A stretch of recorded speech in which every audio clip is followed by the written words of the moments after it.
All right, hello everyone. Today is Saturday, February 22nd. It is noon Central Time. And today we're going to be talking about some new stuff with Smithy by Day. I kind of bunched it up into three categories. So we have kind of what we've been doing, what we've been up to since the last video call, which I guess was a week after the article we published in September. Okay, so a few months, few months. We've still been updating on the socials, but um, still like to do a video call. Should be should be doing these a little more frequently, and we'll tease at that a little bit later, probably toward the end. Um, the Naia, the Nautical Sorbet article. We'll cover that a little bit more. Add some more details, a little bit of backstory, a little bit of extra backstory toward her and her art and whatnot. And then also, like I teased, a brand new big gameplay feature um, that we're really excited to announce. I'm really excited. I got the boss's approval. I got Joseph's approval, the dev's approval. So I'm going to be teasing that at the end, and also, like I said, um, teasing some more general stuff that that we're going to be doing as well, kind of like what the plans are in the near future. So I'm going to tease that a little bit at the start, a little bit at the end. Um, Other than that, this is going to be a Discord call. So people might jump in and out, or people just watch this on YouTube, and it's all good. So this is going to be recorded. It'll be uploaded later, and there's something relevant I had to say about that. But you know how YouTube works. Also, I'm going to adjust my camera real quick, and then head in. There. Do I look more centered now? Based. Okay, cool. So we are going to do that, and then I'm going to move my screen capture over here, give you all something a little more interesting to look at. Then I have my notes here, okay, that you don't get to see. And then we are in general chat. Everyone can hear me. Awesome. Cool. All right, guys. Awesome. Awesome. Let me take a swig of my swig of my water. Let's get started. So, all right. So what we've been doing. All right. Okay. So obviously polishing up some stuff, building. You know the usual dev stuff. I want to cover specifically um, what we're calling the big four stations, and I'll explain that in a sec. And basically, these are the stations slash the um, we can call it the gameplay loop. I don't think that definition is quite accurate, but the loop, the part of the game that players are going to be interacting with the most, um, at least at the start. Again, SPD is still in development. We plan to get ton of feedback. So if everyone says, oh, like the big four are pretty cool, but it shouldn't be like 60% of your time in the smithy, we can change that. We're very flexible. But anyway, so the big four stations.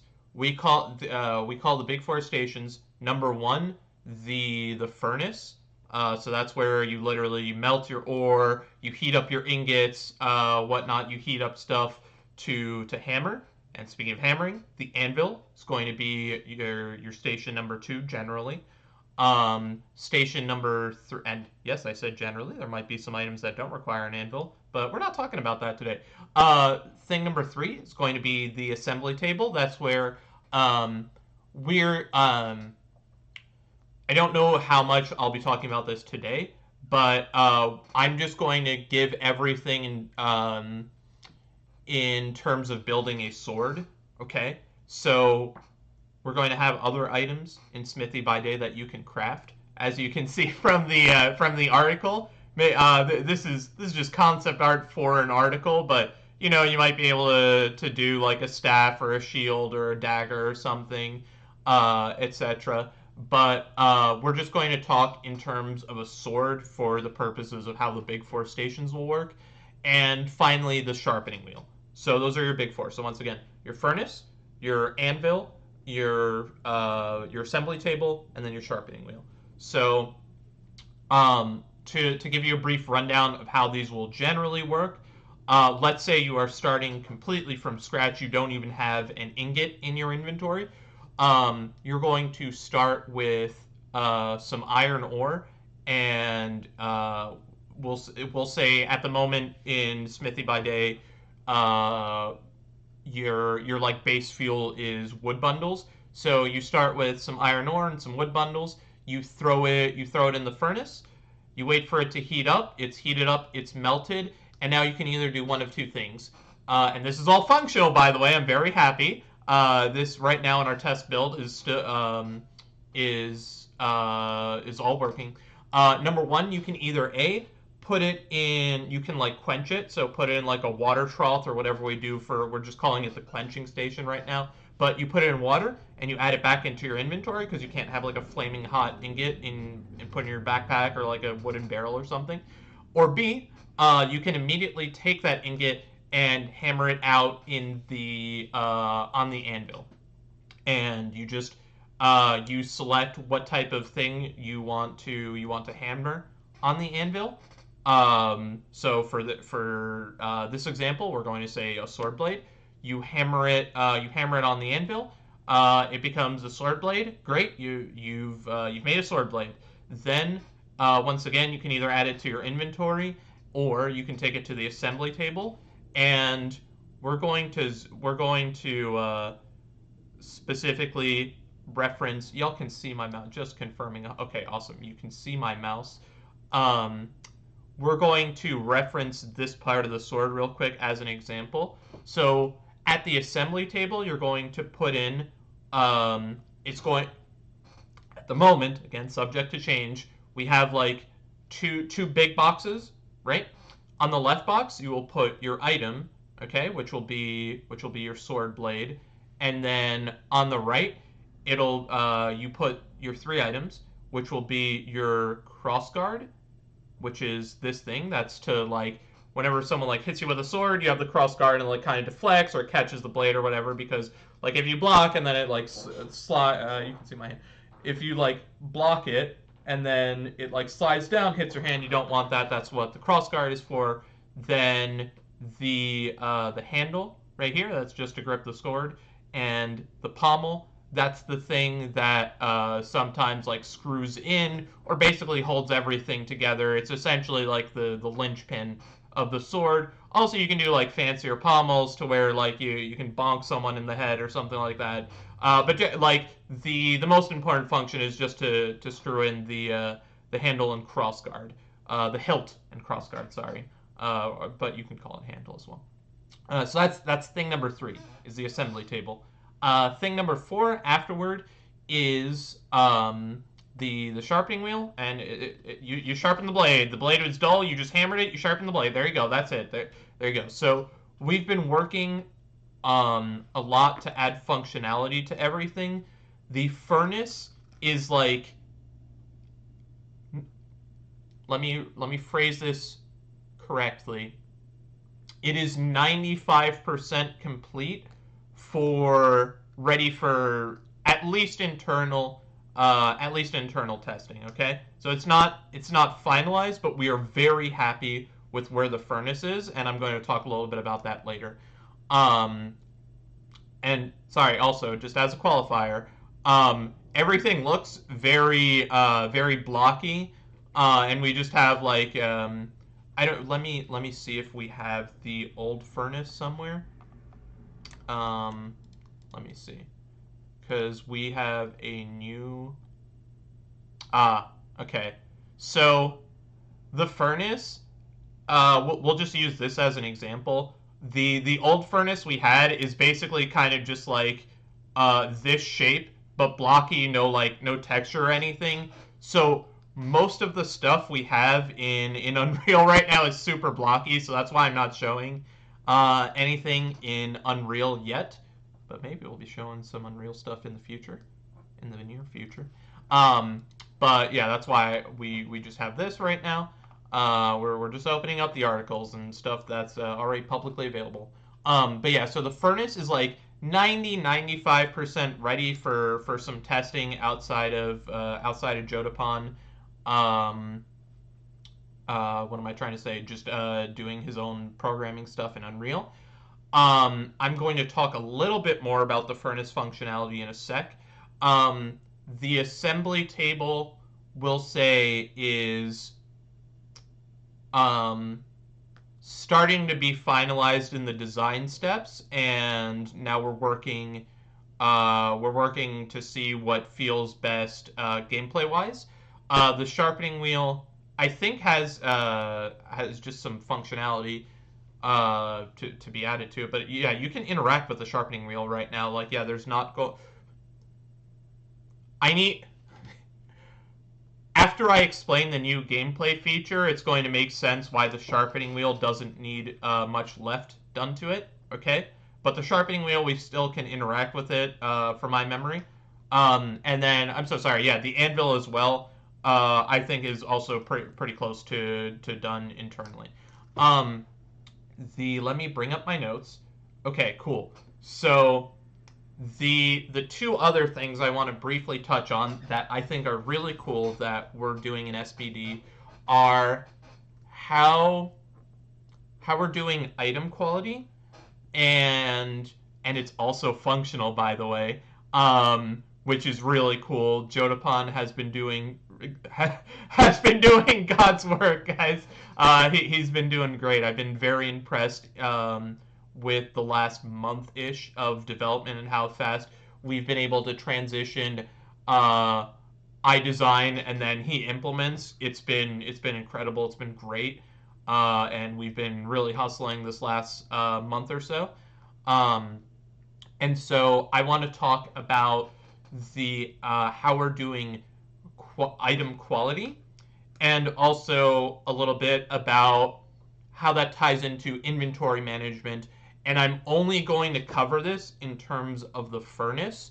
And this may or may not have implications in the rest of how you craft a sword, and then um, the rest of possible future stations that we add. Okay, so at the moment for internal testing, we have instead of a 3-star quality average or a 5-star quality average, we have a 10-star quality average. And so what that means is, like, 1 is barely usable, 2 is poor, 3 is bad. I have a whole list of naming conventions I had, and like all the way up to 10, like Hearthstone. Oh, legendary! You know what I'm saying?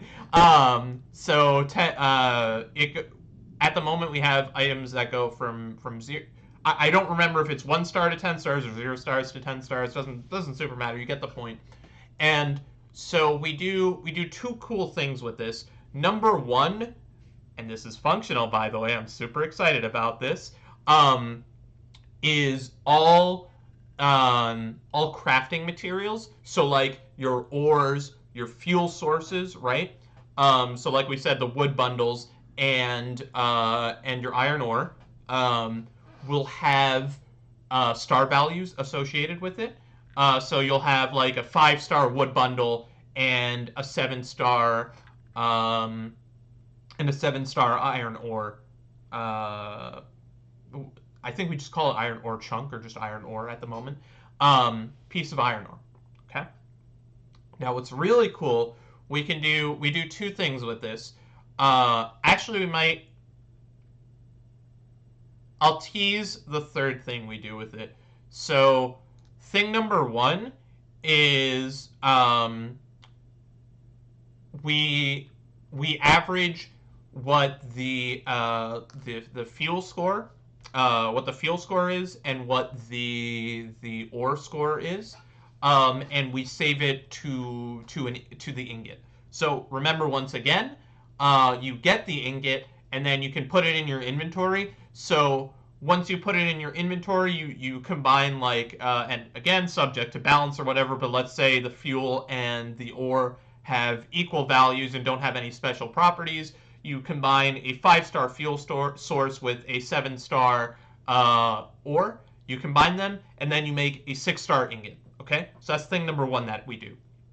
Thing number 2 that we do is the thing I'm going to tease first, because I think this is the second most interesting thing, is this has implications for how it will be crafted and interacted upon later. Okay, yeah, I can say that. Okay, so I will tease this right now, and then we'll actually reveal the feature later in the video. Let's say you have a 6-star ingot, okay? That'll be, and it goes through all the stages of you heat it up, you hammer it, etc., all that.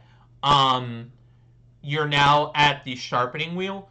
It'll have implications for the start value of the ingot will have implications for how well the quality will how well the quality and the sell value will come out toward the end of the big 4 stations. And with that also, it'll be easier to not break. Yeah, we'll say that. It'll be easier to not break when you're hammering it, when you're assembling it, when you're sharpening it in the sharpening wheel. It'll be more difficult to break. It'll be easier to turn like a 6-star ingot into a 7, 8, 9, 10-star sword than a 1-star ingot into like one of the higher tiers of star swords. And it has implications for the later development, the later stations that you're using with the sword. And again, once again, sword, we're just using sword as a placeholder. See what other stuff we're adding to SPD. And then thing number 3, the thing that I really like, I'm really happy with, that Jodapon made. I didn't have much of a hand in designing this. He came up with it on his own. I'm very happy with. Let's say, at the moment, here's kind of what we have. Let's say you have a box and you only put wood chunk piles of wood in it, okay? And this, or maybe we can even do let's say a shelf. A shelf might make more sense for this. You have 10 shelving units on your, or 10 shelves on your bookcase or whatever, on your big shelf, okay? On the top shelf, you got like your 10 stars and your 9 stars and your 8 stars, etc. Okay, so let's say in your shop inventory, you have like 3 5-star three 5-star wood bundles and one 3-star wood bundle. Okay, so number 1, you can pick up these 3 5-star wood bundles. The 3 5-star wood bundles, put it in the furnace, and now you have essentially like essentially same thing. You have 3 5-star wood bundles in the furnace. However, if you add a 3-star wood bundle to it, instead of SPD registering that, at least to the player side, what the player will see is, instead of seeing like, oh, I have a 5-star wood bundle, a 5-star wood bundle, a 5-star wood bundle, and a 3-star wood bundle, instead what the player will see is, now I have 4 wood bundles that are now 4 stars. So I have 4 4-star wood bundles now. That's right. So now the fuel sources and the ore, provided they're the same type, okay? The fuel sources and the ore average out. So if you have like a bunch of 6-star fuel sources, or a bunch of 6-star ingots, ore, a bunch of 6-star ore, you can, and you have like a cruddy like 2-3 star other thing of the same type, you can just put that in and average it and lose like 1 star value.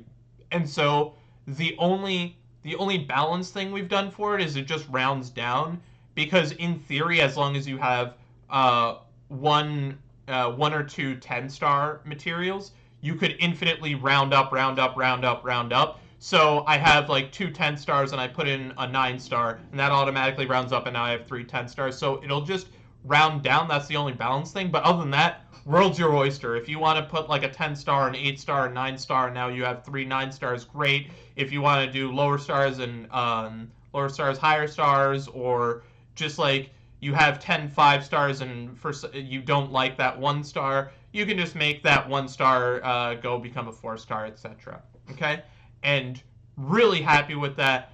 It's super smooth implementation. There's not that much math, which means there's like no performance issues, no performance issues on the build, which should be to the players. You shouldn't see it. You just put in ore, you put in more ore. Now it's averaged out. Awesome. Now instead of having like a 5 star, a 3 star, 10 star, etc., it averages out to whatever the number is. Let's say you now have 3 7-star ores, and then you can take those ores, and now you have you can take those out of the furnace, or you can keep them in, and you put them back into your ore shelf, and now you have 3 7-star ores.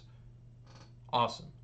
And so, like I said, the big thing we've been doing, other than the new gameplay feature, the big thing we've been doing is the big 4 stations, and that's kind of most of what I want to tease.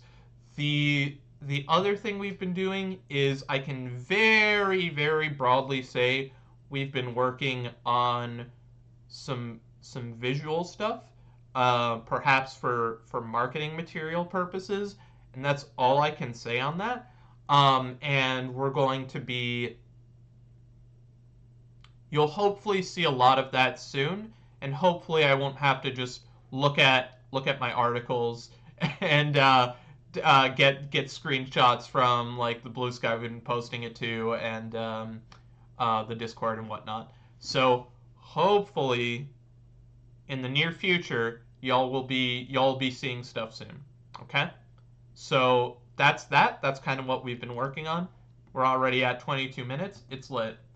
Also, OBS is saying I'm using 0.7% of my CPU. God bless. We've also, I don't know if people know, got a new computer like a few months ago. Very happy with it. Very cool. I built it myself, guys. So anyway, the other big thing we've been working on, and this kind of ties into the Naia article. We've been working on art and UI stuff, user interface stuff. I'm going to take some more water real quick. So the art and UI stuff, what do I want to say? Mostly by Naia. Jodapon's been helping out a little bit with that, and I've also been giving my input. But listen, my one artistic talent is writing, and I've discovered a new talent of designing. Okay, I can use Microsoft Paint, and we're using a different thing called Figma, which is like UI stuff. I can use those. I can get my point across, but tell me to design, like 3D model a staircase, draw a 2D concept, but no, bro, no shot whatsoever. We've been doing a lot of art and UI stuff, and like I said, both modeling, UI concepts, and I don't know if we've been doing that much like 2D concept art.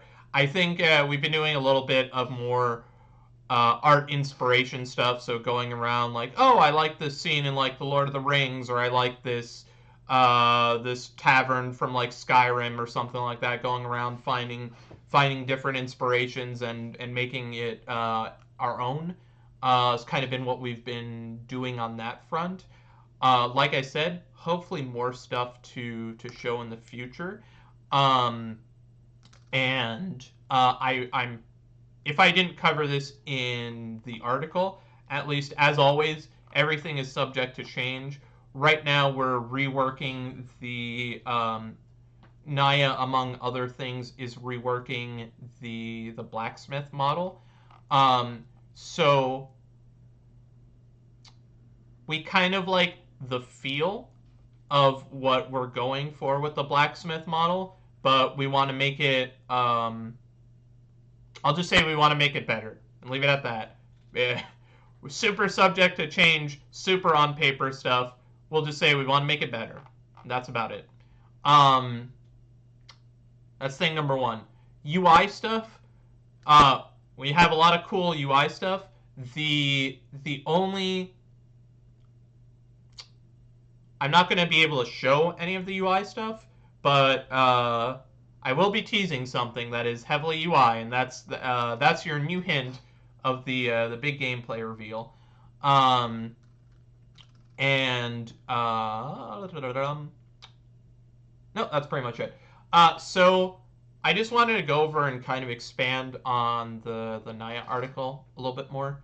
Um, so the biggest thing I kind of wanted to impart, and in like the first one or three paragraphs or so, I kind of wanted to impart that her story is so much similar to ours, to mine, to Jotapan's, to herself. Yeah, is kind of we had like fine jobs, good enough, no problem, but when you when you have a really creative mind, a really creative,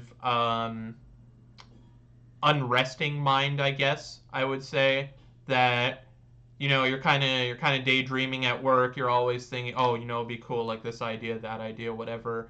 For me, it's like articles, or maybe like again, obviously, big gamer, um, big into esports at one point, always thinking like, oh, I would love to balance League or Hearthstone or Magic or TFT like this or whatever. I think I would love to make changes to this game like that. I loved gathering player feedback and giving like potential balance changes, or like adding features or stuff like that to the devs.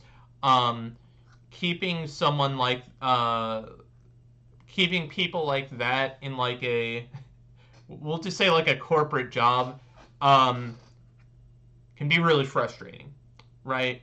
And that was kind of the story for all three of us. Very similar. Like we just said at one point, screw it, we're gonna go on our own.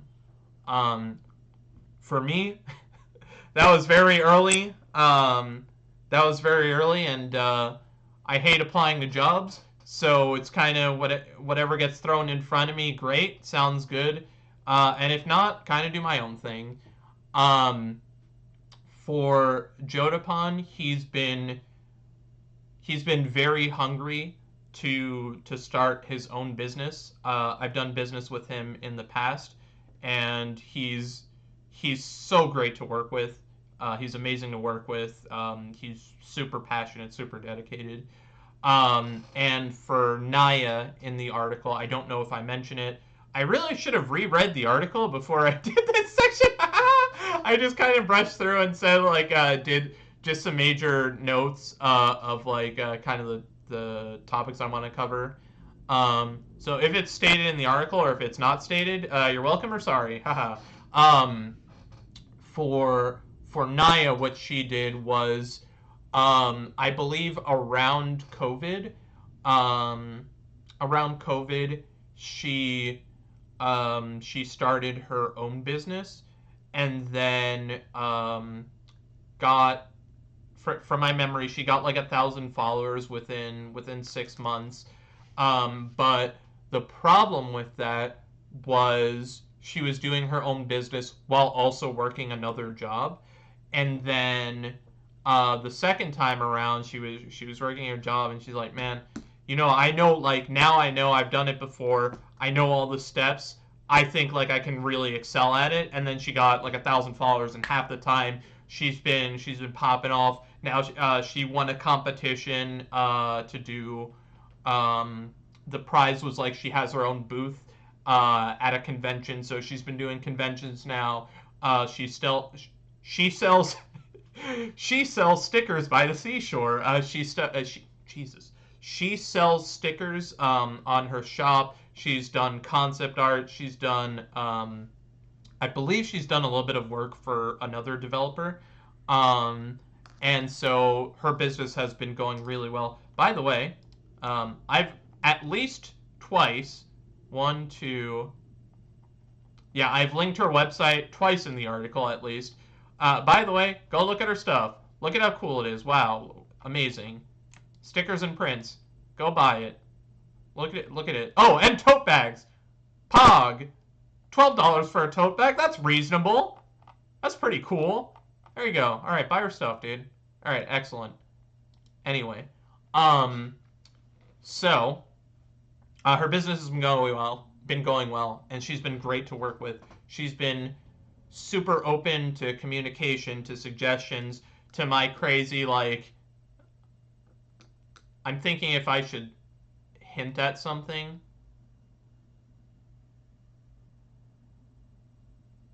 I will not hint at something, but just like we'll say Jodapon and I's crazy suggestion, she's been like, all right, concept art, all right, great. We'll go down this road. Here's a model for it. Awesome. And yeah, it's been great. She came up with the 3D model that you see here. We're going to be changing it around a little bit. But yeah, she's been great to work with. Do I have anything before? Like I said, she's super passionate. Yeah, I think the last two things I'll say about Naia are number one. Um, this I'm almost certain I didn't put in the article. She she really likes branching out, testing herself, and kind of doing new art styles. Um, she had a degree in perfect in art and entertainment technologies. So that includes like some 3D modeling. She's done a little something with some video game stuff in her college major, um, but she's primarily done like kind of this cutesy 2D style or like stickers, which are largely 2D posters, etc., etc. And she really wants to show off her 3D modeling skills. So kind of like just 3D models and painting and texturing. Um, 3D models, like either character models. She really is interested in like doing the furniture for stuff, coloring the walls, doing like big medieval like couch or wooden big bench thing or whatever, or like even the station stuff like that. So she's really interested in doing that, and it's super fun to see what she comes up with in the 3D model side, and also we're really open to different art styles. So her kind of seeing like, oh yeah, similar to what Overwatch does. Oh, like maybe do kind of something similar to like the Overwatch textures, or like kind of her giving inspirations to us or whatever. Um, has been great. And yeah, it's been really fun to work with her. And I just want to read the last three paragraphs of the article to kind of wrap her section of the video up.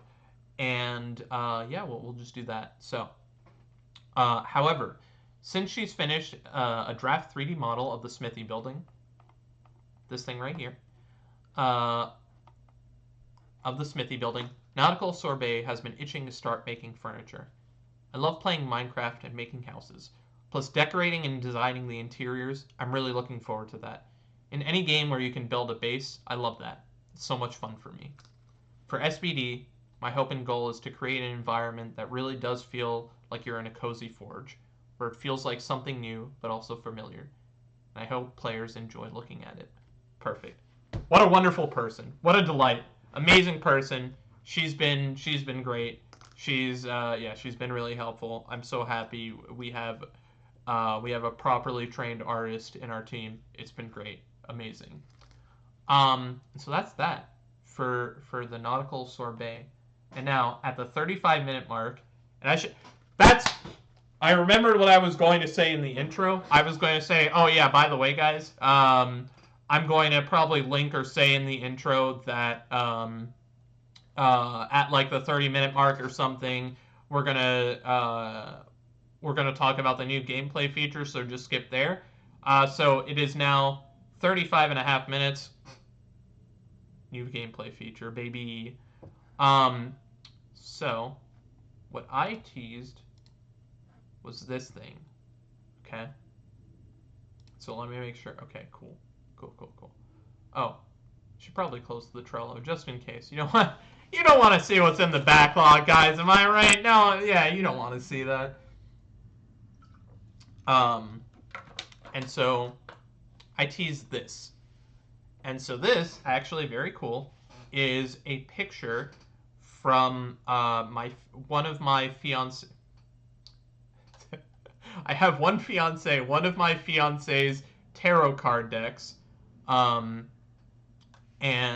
this is a tarot card. And what a tarot card is traditionally, if people don't know, is that I look at my Discord because I just got a notification and I don't care. What a tarot card is like it kind of says like, oh, this is 18. I'm almost certain this is 18. This is the 18 of the sun, and then you interpret kind of like the sun. The sun tells you, like, oh, you're destined for happiness and greatness, and you have a radiant personality, whatever. Okay, cool. So what we're gonna be doing in SBD, and I'm so excited for that. Okay, what we're gonna be doing in SBD is we're gonna also look at our Discord one last time. Okay, I'm not looking at that. What we're going to be doing in SBD is for every station we have, no, sorry, at least for the big four, and we might do this for like the enchantment table, the alchemy table, or like some other stations we do. But for the big four stations, you're gonna have a tarot card deck. Okay? What that means, what does that mean? What that means is every time you start the process after you pull it out of the furnace, okay? You start hammering on the anvil, you'll draw a bunch of tarot cards. Let's say you draw 3 for now. We're pretty I don't want to say we're super early. We actually have a decent amount developed for this. But so what I want to say is like this is super subject to change, and also we're really flexible in what makes most sense, what feels really good, subject to testing, etc., etc. What we have right now, just as a test, is you have, let's say, 10 tarot cards in your deck. You draw 3 of them, and they each have different effects. And so how this is going to work, let's pull up the Microsoft Paint. And once again, this is one of the things that we aren't quite ready to show off. So I would love to be able to properly show this off later. Actually, let's put this to the left. Okay, and so you'll have 2 bars right here. So you'll have integrity, say 50. You'll have your integrity, the quality, and at the moment, these numbers will mean something later. At the moment, quality is going to be a little bit more difficult to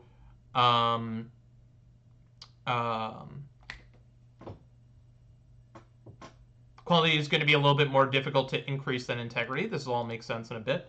Then you also have your effort points. That's what we're calling it. 100. Okay. Awesome. And next time I'm going to be doing this in Figma. But that's all right. Anyway, so we have these three things, okay? So every tarot card is going to be different, but the big four numbers that you're going to be interacting with are your effort points, your integrity, and your quality. Think of your effort points as your mana, your integrity as how durable your sword is. Again, we're just going to use your sword, or we're going to use sword as an example. And your quality is essentially your sell price. Is like the higher the quality, the nicer the sword looks, and then the more it'll sell for. Okay, cool, awesome. Oh, and then the fourth thing is time. So let's say typically, like hammering a sword, or let's say sharpening a sword, it takes 6 turns or 12 turns. We'll say just around 10 turns. Okay, time will be the last thing. Okay, and so let's say you draw 3 tarot cards and you pick one, and it says for 50 effort points, okay? For 50 effort points, you increase your integrity by like 20, and you increase your quality by 10. So you spend, X. This is so bad to do. You spend this, you go to 50, your integrity goes to 70, your quality goes to 40, etc. You get the point. And so you can do that, and then what we have that that's cool is you start at 100 points. So you start the anvil at 100 points or X points. Then you regen some of them. So like you regen the anvil is pretty hard, but you regen like 50 of those points, so you can spend 50 for free essentially. And then you go from the assembly table to the sharpening wheel. You're kind of tired, so you regen only like 25 of your points, or whatever. And so you can save up your points to do stuff. We can mess with the maximums. So like let's say you can only have up to 150, so you can't save you can't save from the anvil to the assembly table, and also to the and also to the sharpening wheel. And we can mess with that. We can also mess with the integrity maximum minimum numbers. So integrity, all it is, very simple value. Out of 100 is just your chance to break at the end of the process. So if at the end you've done your sharpening wheel tarot cards, you've picked everything, and now you continue on. You finish sharpening. You do your 10 turns. You finish sharpening, and now your integrity is 50. That means, just very simply, there's a 50-50 chance it'll break. Subject to balance, of course. We'll figure it out. But basically, at the moment, it's just a very simple 50 to break. Then if integrity is 60, it's 60% chance to not break, 40%, etc. And then we can mess with integrity. Integrity could be like 120 now. And so if you get a card that says lower integrity by 10, 15, 20, 30, etc., you're way more willing to risk integrity, or to like there's no cost if you lower it to exactly 100 to get some other benefit, right? And then the thing that I'm most impressed, that I thought would be really difficult to have, but Jotapan is a genius and figured this out with very good planning and very high skills and talent, is, let's say you have a tarot card that says spend like 10 effort points and lose 5 integrity, and it's like, rush through the day. You lose those, but it'll lower the crafting speed by a certain number. It'll lower the crafting speed. Let's say again, it takes 10 turns at the sharpening wheel. Lower the crafting speed by half, or lower the crafting speed by 10 turns, or 5 turns, or 3 turns, etc. We can have flat values. We can have multiplicative values, so we just multiply it by 0.5, 0.8, or increase the time. So you gain effort points, but you increase the time because you want to take a break, take it slow. So we multiply it by like 1.2, so now it's like 12 turns or whatever. And all of this is in the game already. It's implemented already. I can't show it to you. It's implemented. So when you like the time is just we set a time, you click the card, and now and like the time it shows like 0 out of 10 turns, and then you click the card, and now it's 0 out of 7 turns, and that works. And like after we skip 7 turns, it just works. It's awesome, dude. It's sick. Um, yeah, yeah, that's awesome. I'm checking Discord once again. Amazing. Um, let's see if I can get someone.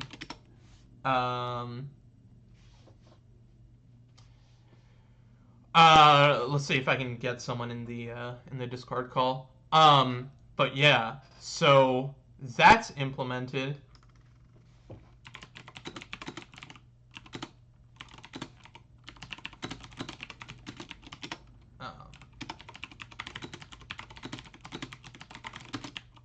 Awesome. Talking about new feature. I need to get so right now my mic I have to like either angle my hands like this or swoop my left hand underneath part of the mic to type.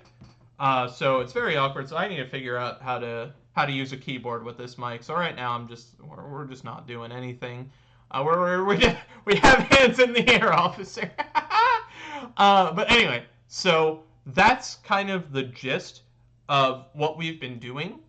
And so right now, we're pausing development on minigames.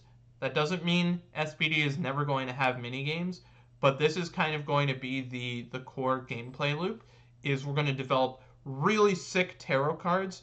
And the reason why we want to focus on tarot cards at least, is we can go very wide with the tarot cards, and we can do very different effects with the tarot cards. And I don't want to overpromise stuff, but we'll say we have a section for special cards with unique effects. So if y'all have played Balatro, like there's I believe I forget if it's 5 or 6. I'm pretty sure it's just there's like 5 legendary jokers you can get, right? So we have a section for special or like legendary tarot cards that you have like a certain percent, you roll like a certain percent chance to get. And they'll have special really cool effects, so it's not just modifying the numbers, but maybe it'll be like, now the item can never break, or maybe it's very cool, like, it has like an epic effect, but like there's a 10% chance that it breaks, or like the next 3 cards you don't pay any effort points for, stuff like that. And we can go, well, we'll see, TBD on how crazy we can go, but we're very excited for the possibilities for this. And like I said, I thought implementing the time reduction would be a super big pain in the ass and super hard to implement, but Joseph's done it. Good on him, man. Good on him. It's been awesome.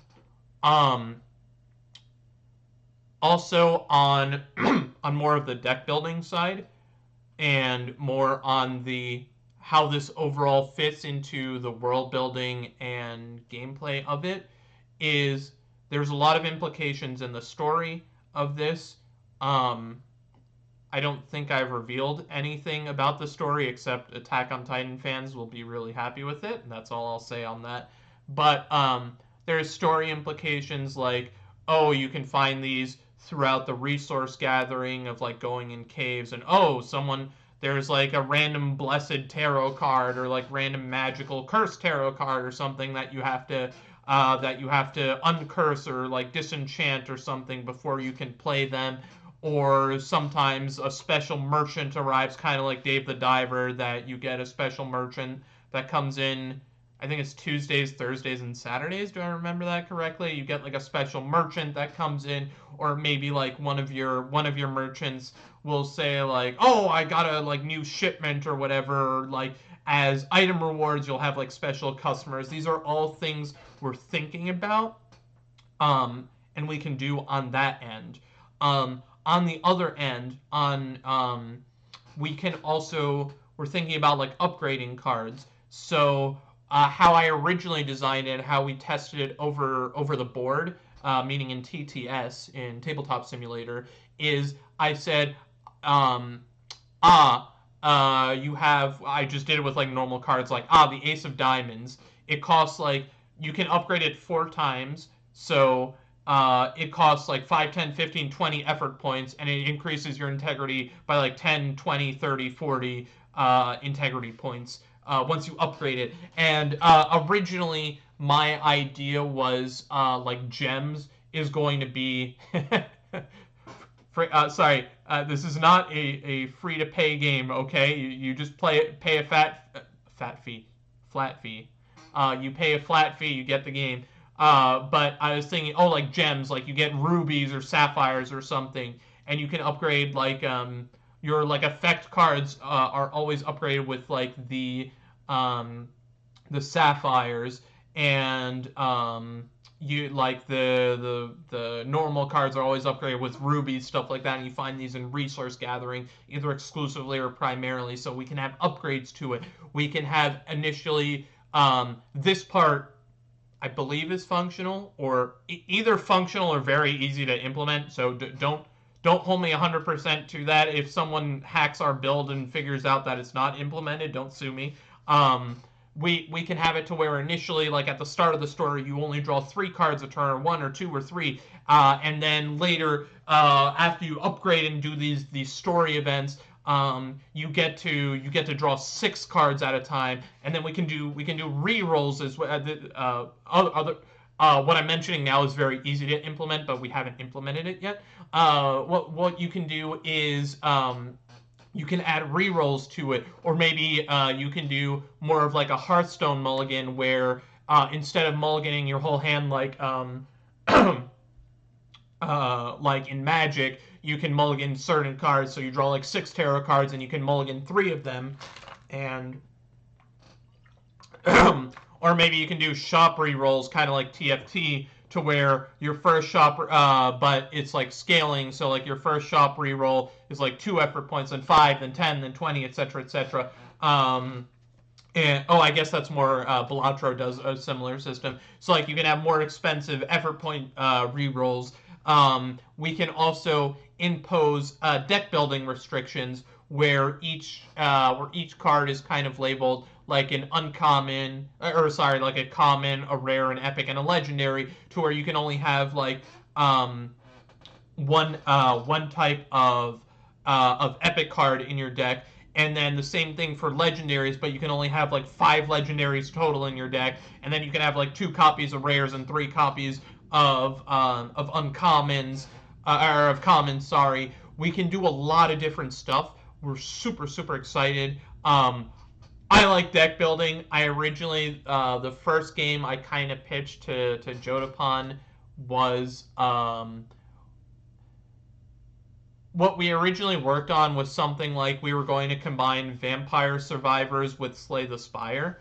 So kind of have like, you have like, you go to room 1, you kind of have like 5 enemies that attack you, whatever, and then you have like a branching path you choose, and you have like a deck builder that you have like 3 different choices, add like a weapon upgrade, or like you get a relic or something, etc., etc.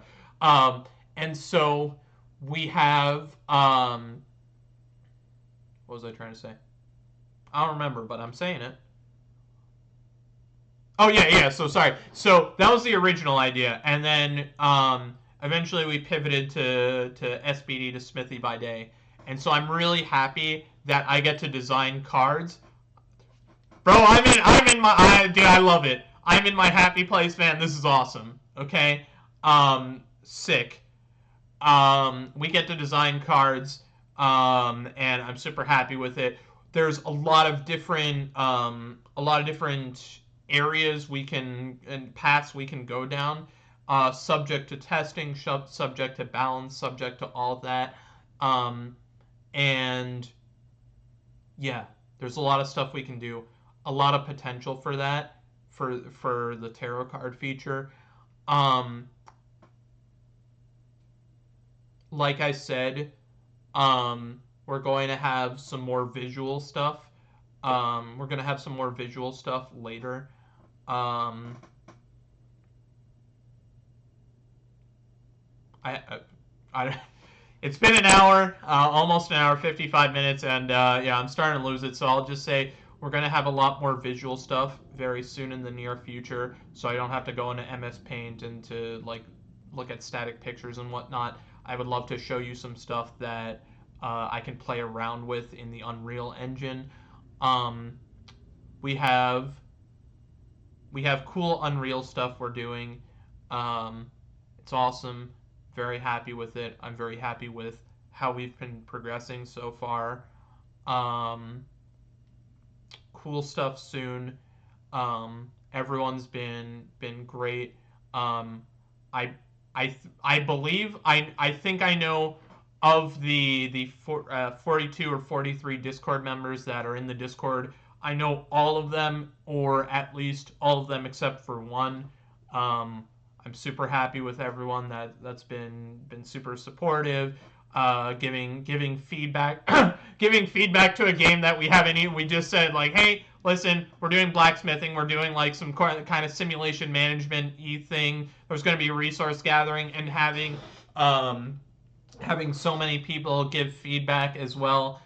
Special shout out to Daddy the Chef as well for giving us so much feedback and so much like, hey, this is a blacksmithing game. Go check this out and stuff. I've done some market research based specifically on his suggestions. So that's been super helpful, guys. A lot of people have also said like, hey, I'm a voice actor. Like, hit me up if you need some voice acting. Hey, I'm an artist. Like, hit me up if you want to do that. Or hey, like I've done some editing. Hit me up if you want to do that. And we have a list on an internal list on the Galaxy Bunny Games Discord where I just like if anyone offers their services, I just put you in a list and I say like, hey, here's a brief description. This is what they do. This is maybe how we can use them in the future, and it's been great. I'm super excited to at some point be able to have SBD in a properly, if not publicly, like a privately tested state for people to test it. And like I said, we want to do unprecedented levels of testing and get unprecedented levels of community feedback. We're super open. I said in a social media post something along the lines of like a big thing developers need to get over is not having an ego, and so we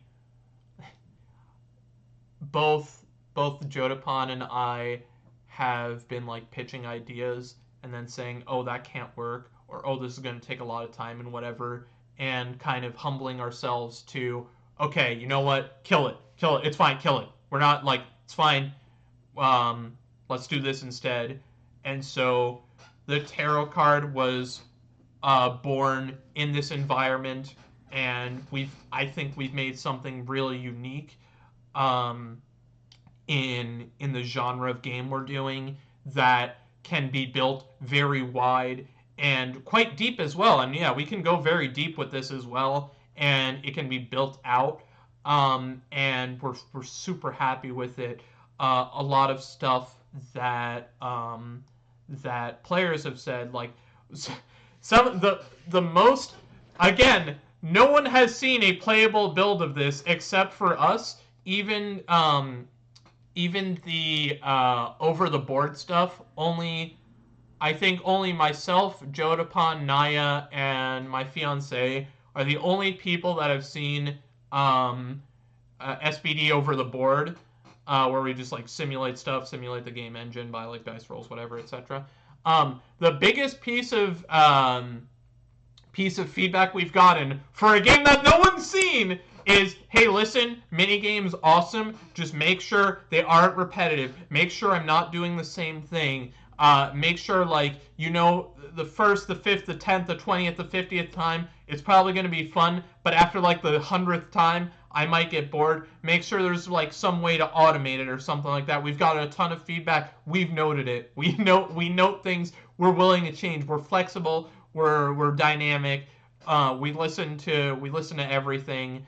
And yeah, um, we're super excited, guys. Like I said, yeah, I as a wise artist once said, um, our hope and goal is to create an environment that really does feel like you're in a cozy forge, where it feels like something new but also familiar. And I hope you guys, the players, the community, even if you end up not liking it, we want to have a demo. So even if you play the demo, you're like, hey, that was a nice experience, not for me, whatever. We just hope you enjoy looking at it, enjoy playing it. We don't want to waste your time, and we hope we create something really excellent, something unique, something that adds a piece of art, a piece of media that adds a little something to the world, to our corner of the internet. And like I said in the first article, that was kind of introducing myself and Joseph a little bit more. Um, but I know Joseph and I will love it. We want to create a game that at least we love, and I think our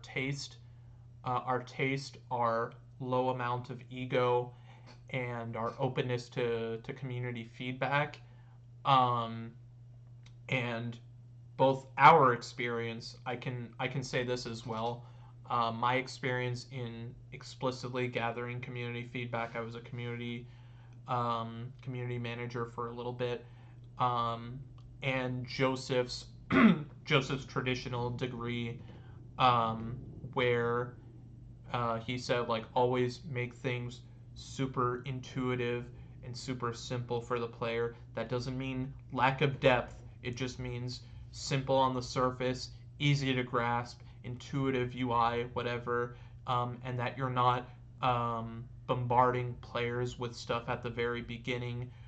Make a very intuitive, good tutorial. Having that back and forth, and having both our, like, my background is more like in players that have a little bit more experience, for the most part, and so, like, me talking to him and him talking to me about, like, like super new players. Like, our dream is to have, like, our parents be able to play the game and understand what's going on. That's like the gold standard for us.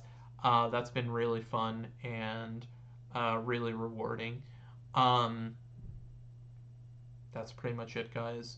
I'm super excited for what the future holds. Like I said, we're going to be having some more visual stuff very soon.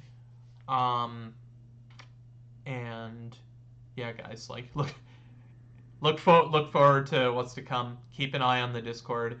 Um, in the video, I'm going to link all our stuff, but just smithybyday.com. Our Discord's in the top left.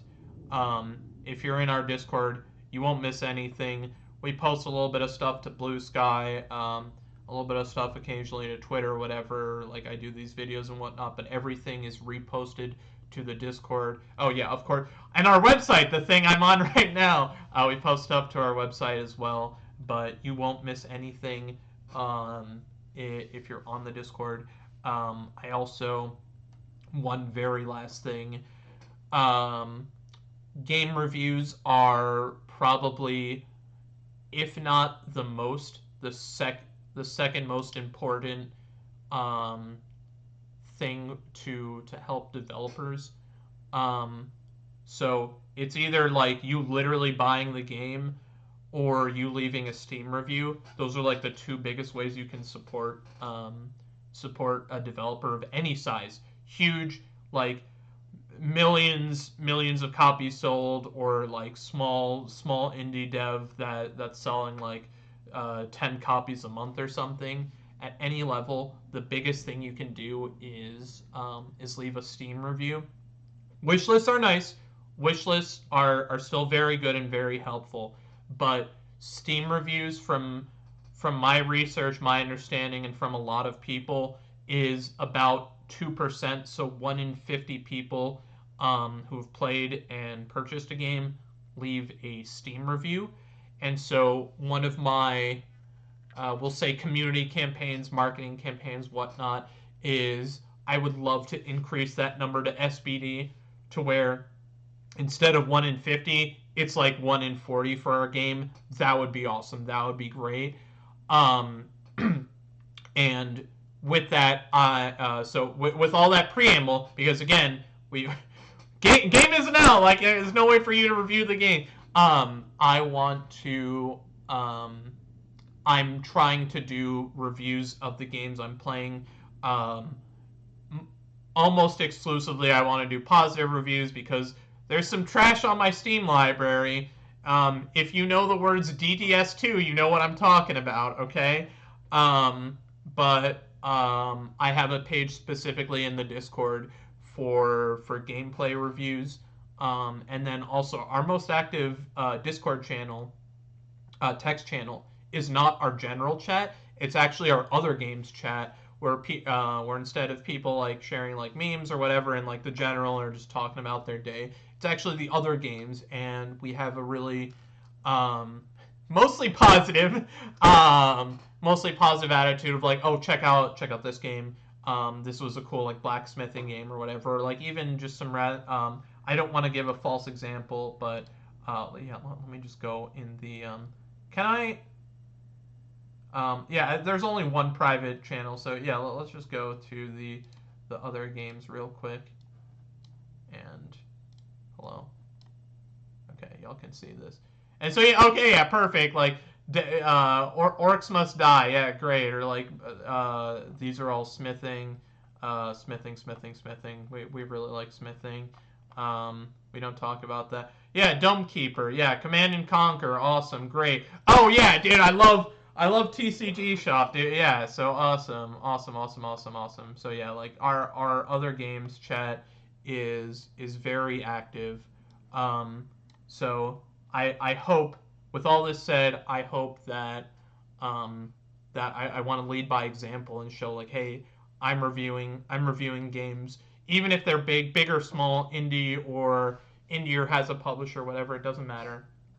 If a game has been pretty impactful for me, I want to leave a review, and I hope that when SBD gets its Steam page, and when SBD, especially when it comes out, or when it has, I don't think you can leave reviews in the demo, but um, when it comes out, I hope to inspire the community to leave some reviews. But anyway, guys, like I said, super excited for what the future holds.